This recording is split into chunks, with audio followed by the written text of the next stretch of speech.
Les damos la más cordial bienvenida a Voces Activas, una propuesta de televisión hecha por los estudiantes de segundo semestre de Comunicación Social de la Universidad Minuto de Dios. Preparamos cuidadosamente 5 historias. Hola, ¿qué tal? El programa de hoy tendremos historias de vida que sus protagonistas quisieron compartir con nosotros. Andrea, la primera historia que contaremos es de Lady, más conocida como La Pulga. Ella, a fuerza de tutela, se ha ganado el derecho a trabajar a plena luz del día en la Plaza La Libertad, donde ejerce el trabajo sexual. Adicionalmente, ganó el derecho a la salud. Eduardo, también haremos memoria de una tragedia que ocurrió hace 17 años que tocó el eje cafetero, en especial a la ciudad de Armenia. El 13 de octubre de este año, el mundo conoció la historia de un hombre de 44 años que en el Reino Unido fue curado de VIH. Contaremos la historia de un joven de 25 años de nuestro departamento quien vive con este virus. También contaremos, Andrea, la historia de Karen Durán, una joven que se gana la vida en los semáforos a través del arte. Y también finalizaremos con una gran idea de emprendimiento, donde el arte, la creatividad y las avestruces dan posibilidades de vida a un risaraldense. Iniciemos.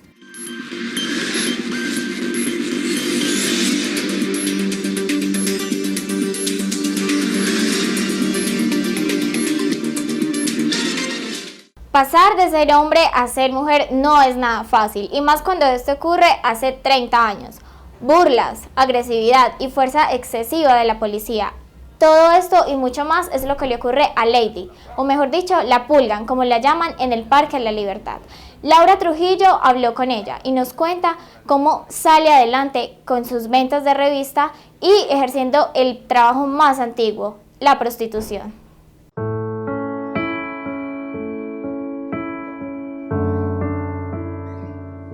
Nació como niño hace 53 años José Uriel Londoño en el departamento de Caldas. Desde muy pequeño, a la edad de 11 años, sentía que su vida era diferente, por lo cual su padre lo rechazaba y sufría maltrato.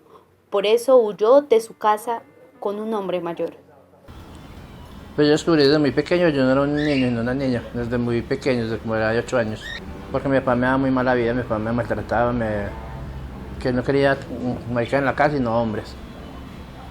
Entonces él me daba muy mala vida, me trataba de lo peor porque yo era un hombre. Yo desde pequeño demostré lo que iba a hacer, pero él me daba mucho maltrato, entonces yo me volví de Aguadas con un señor para acá, para Pereira.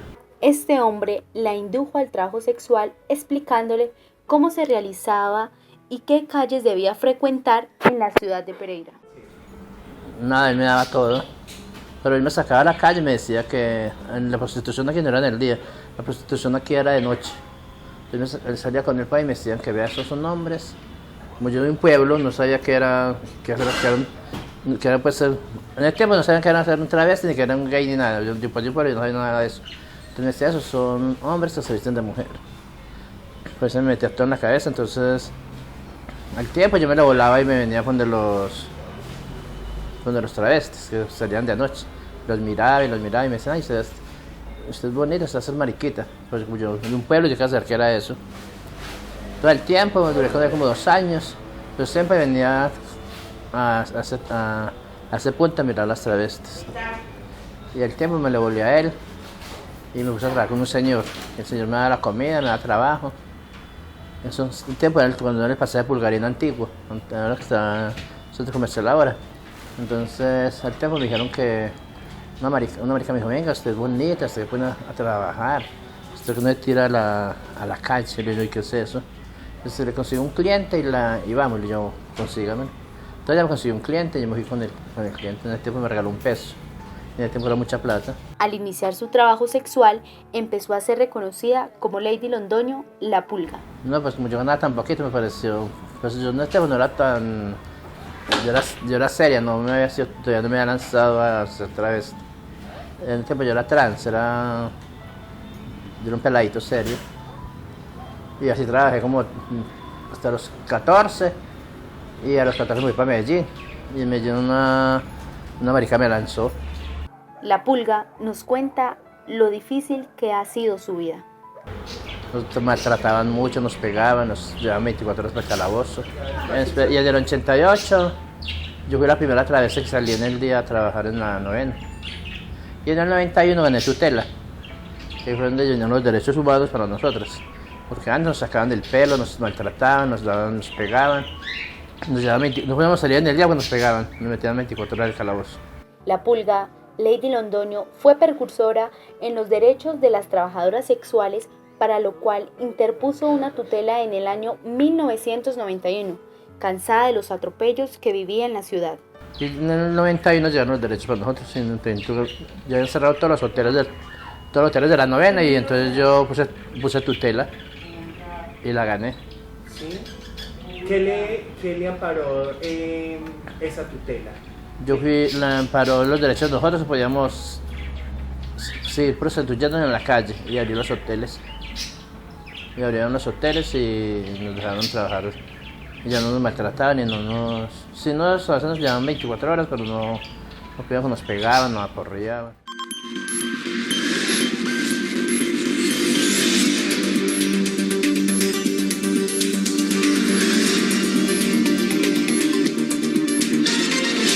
El 25 de enero de 1999, la historia de Armenia se partía en dos. Un sismo de 6.2 grados en la escala de Richter sacudía a la Tierra. 5 horas después, un sismo similar de 5.8 terminaba de tumbar todo al suelo. Andrea Castellanos estuvo hablando con una de las víctimas, quien perdió a su hijo durante este sismo. Veamos la nota.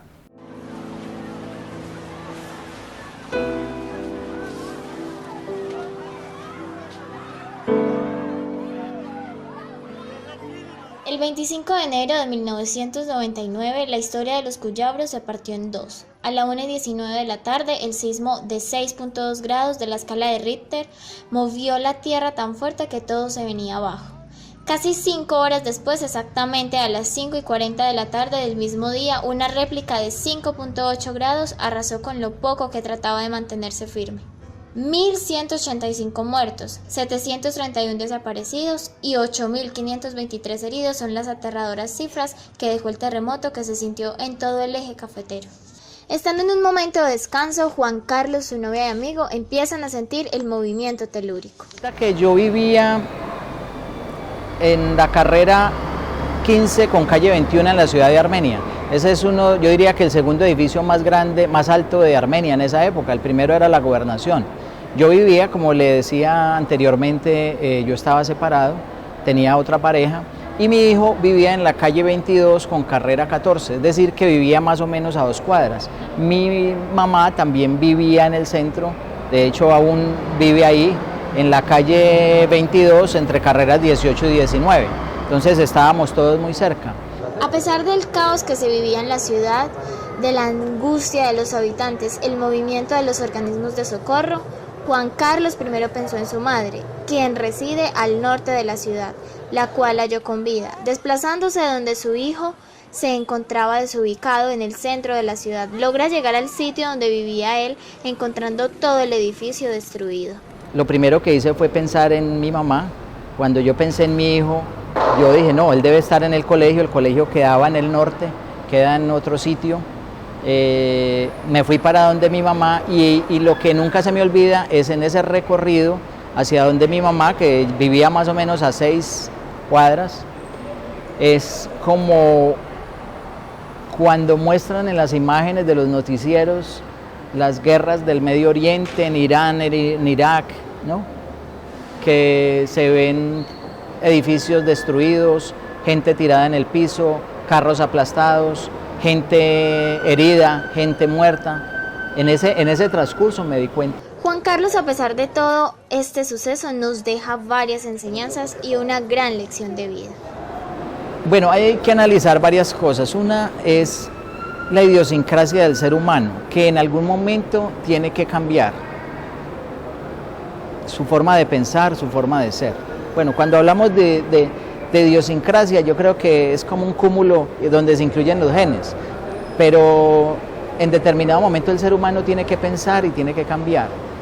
El terremoto en Armenia fue algo muy curioso, porque en algunos sitios se cayeron las construcciones, en otros no. Obviamente que dependiendo de la onda, puede ser. Pero ¿qué quiere decir eso? Que en algunos sitios las construcciones estaban bien hechas y en otros no. Por ejemplo, el edificio donde yo vivía, en la Torre Colpatria, todo fue mampostería, pero en otros edificios que supuestamente eran más nuevos y se caen.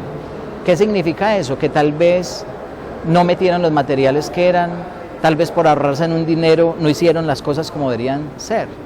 Mucha gente en esa época, porque aún teniendo uno dinero, en ese momento yo tenía dinero en el bolsillo, pero no se podía comprar nada, porque no había comida, no había agua. Entonces muchas de las personas de ese momento decían, no, es que la plata no lo es todo, hay cosas más importantes. Es decir, que ahí había una enseñanza de soberbia, pero resulta que tú empiezas a verlos ahora y siguen con la misma soberbia. Es decir, se les olvidó qué fue lo que sucedió. Nosotros somos seres muy delicados y la vida es eso. Por eso hay un libro que yo me leí que llama El poder de la hora. Si tú tienes un ojo en el pasado y un ojo en el futuro, no vas a tener ojos para vivir el presente. A la 1:19 de la tarde, ¿cuántas ilusiones, cuántos sueños, cuántos odios, cuántos rencores no quedaron ahí? ¿Cuántas palabras que dejaron de decirse tal vez? Un te amo, un perdón. Y ahí quedaron. La vida es esa. Entonces, ¿qué se puede concluir? Que la vida hay que vivirla ya. Hay que vivirla ahora, hay que vivir el presente. Que todo tiene solución, absolutamente todo. Lo único que no tiene solución es la muerte.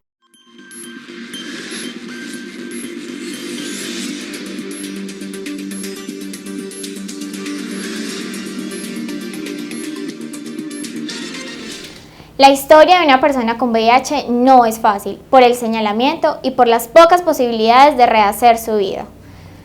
Y por la desinformación que esto genera. John Alexander Salazar, diseñador de 25 años, nos cuenta cómo ha sido su vida desde que es un paciente seropositivo. Eduardo Montoya habló con él.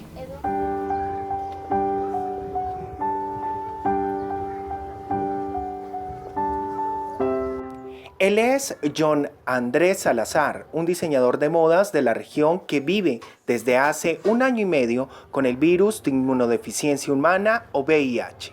Pues al principio fue un poco fuerte todo el proceso, pero siempre lo he asumido como algo que vive en mí, que lo debo interiorizar, que debo aceptarlo para poder tener una buena adherencia al tratamiento y además pues vivir como en paz conmigo mismo.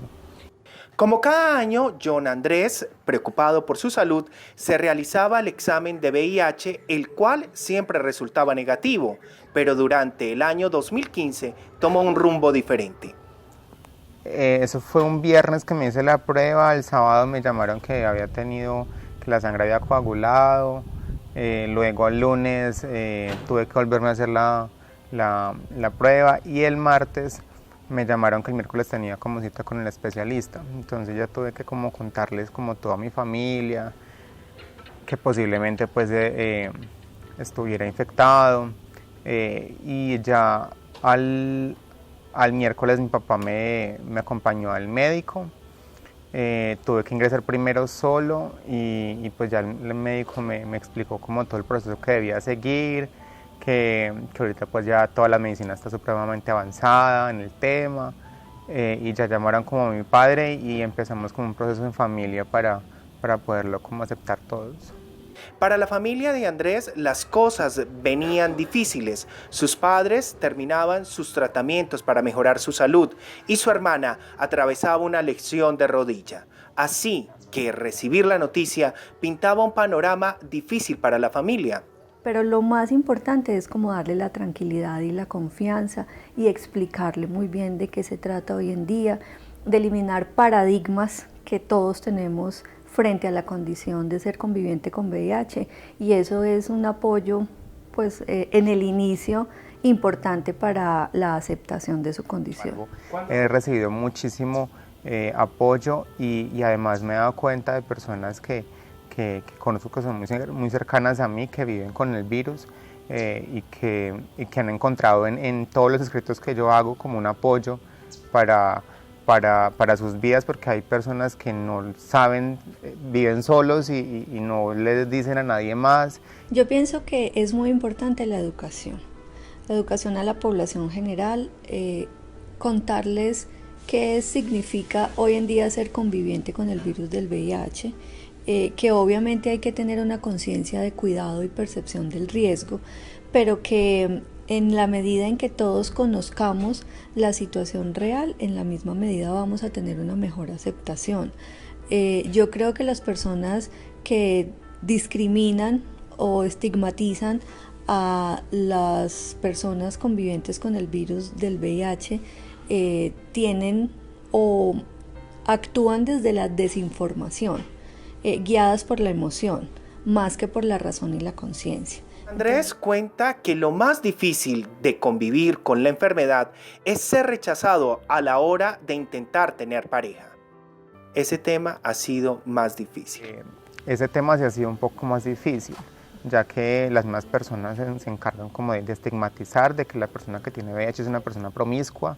Entonces la misma población LGBT siempre se encarga como de hacer eso.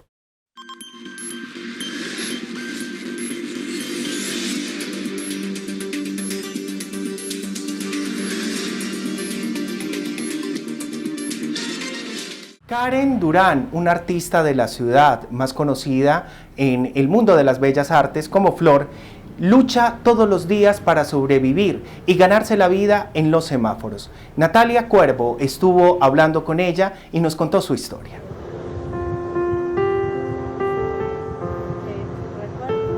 Los días pasan en la ciudad inundados de estrés, tráfico y trabajo, pero eso no es raro en una ciudad que viene en desarrollo a grandes pasos.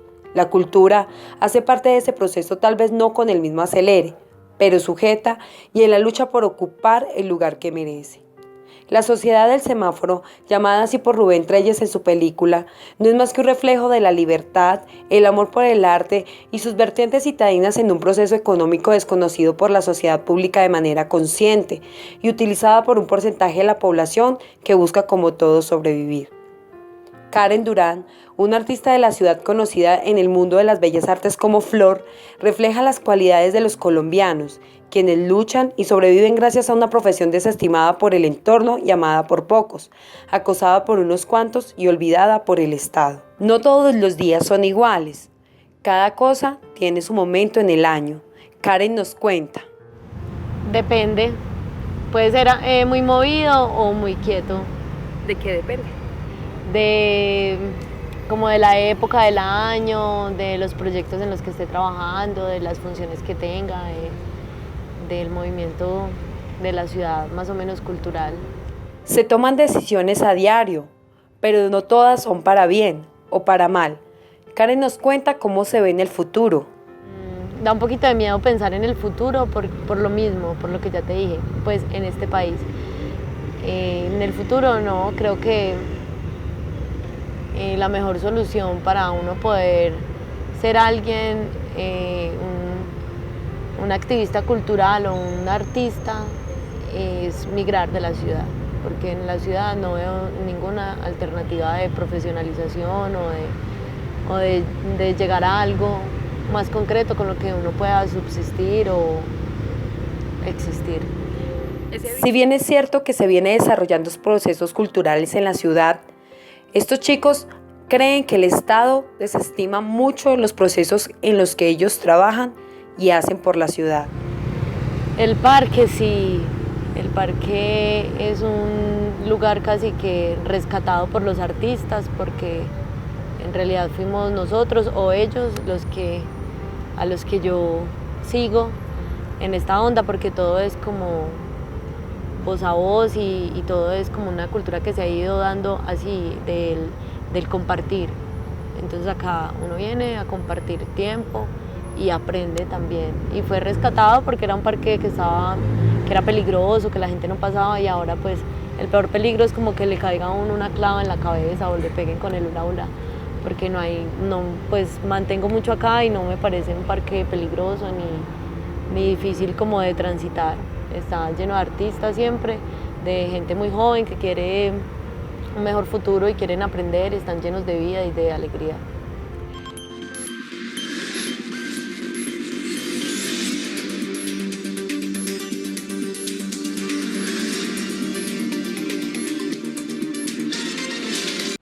Camelus es una idea innovadora de emprendimiento que le dio la posibilidad a Mauricio Colorado de abrirse campo en el mundo de la bisutería a base de huevos de avestruz. Alexander Ramírez estuvo hablando con él y le contó una mágica historia. Los invitamos a ver esta historia de superación.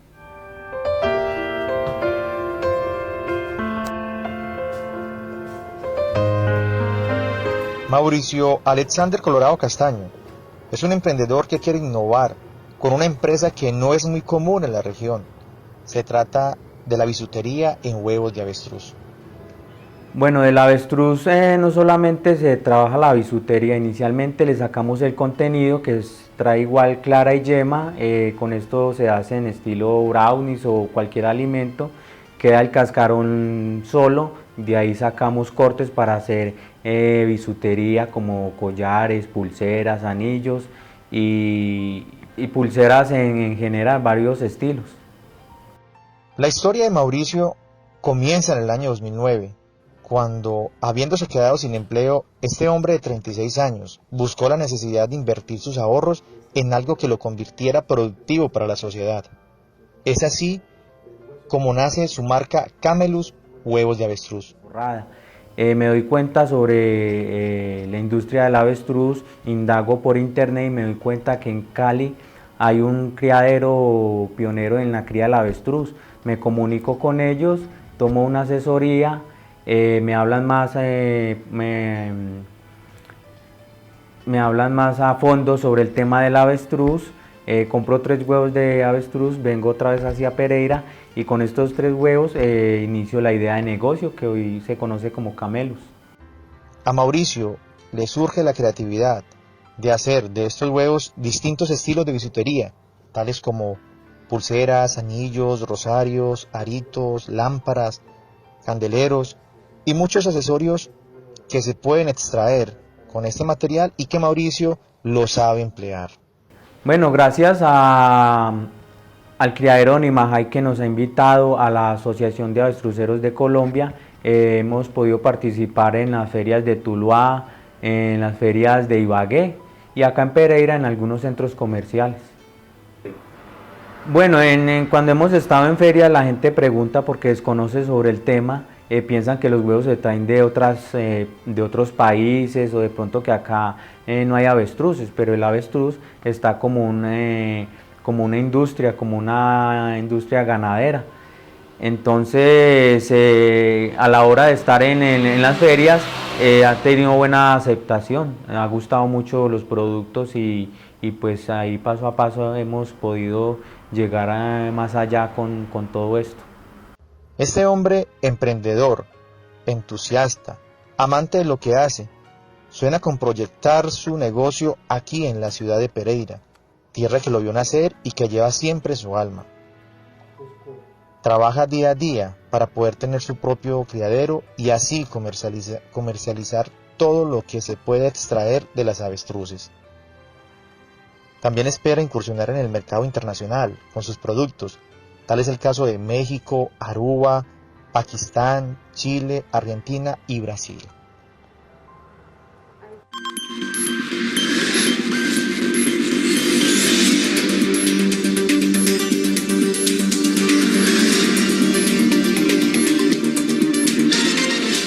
Andrea, y llegamos al final de Voces Activas, un programa para la asignatura de Lingüística en cabeza de la docente Paula Andrea Castro Sierra. Los esperamos en una próxima edición. A todos ustedes, gracias por su sintonía.